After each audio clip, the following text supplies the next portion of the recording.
Para la siguiente experiencia vamos a visualizar el campo magnético mediante limaduras de hierro. Los siguientes materiales que se utilizarán son una esponjilla de brillo, un plato, un briquet, un recipiente y aceite vegetal.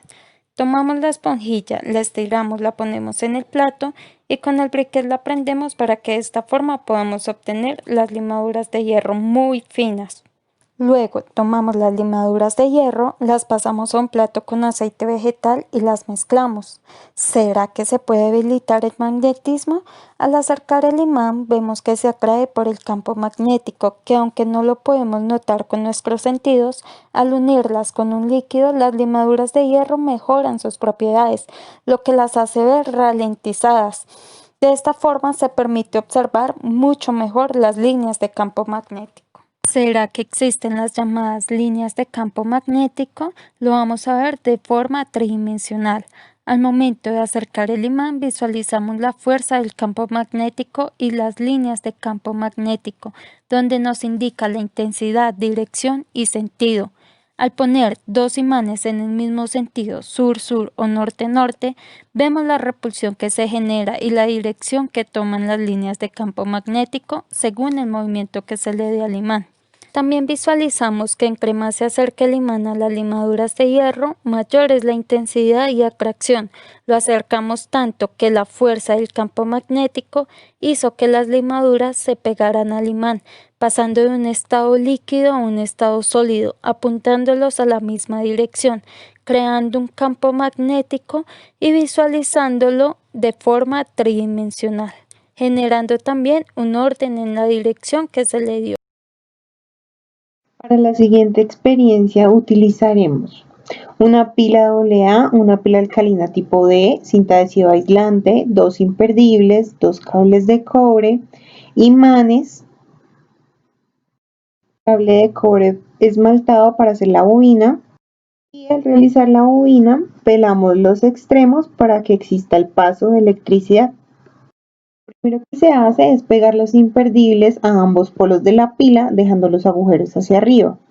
Después ubicamos la bobina previamente hecha en los agujeros de los imperdibles. Inicialmente para el motor utilizamos la pila pequeña y un imán. Podemos observar que hay conectividad eléctrica y que el voltaje de la pila y la corriente eléctrica que proporciona la batería corre a través del embobinado y al acercar el imán vemos que la bobina gira con poca velocidad. ¿Y entonces de qué depende la velocidad con la que gira la bobina?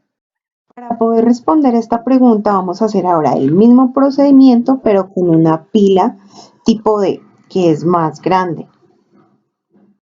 Con esta pila y utilizando un solo imán podemos darnos cuenta que la velocidad con la que gira la bobina aumenta. Podemos observar que la velocidad es mayor porque la pila grande genera más corriente ya que tiene más voltaje. Y si utilizamos dos imanes, ¿aumentará más la velocidad con la que gira la bobina? Observar que la velocidad con la que gira la bobina es mayor, ya que mientras más imanes se utilicen, la fuerza magnética aumenta.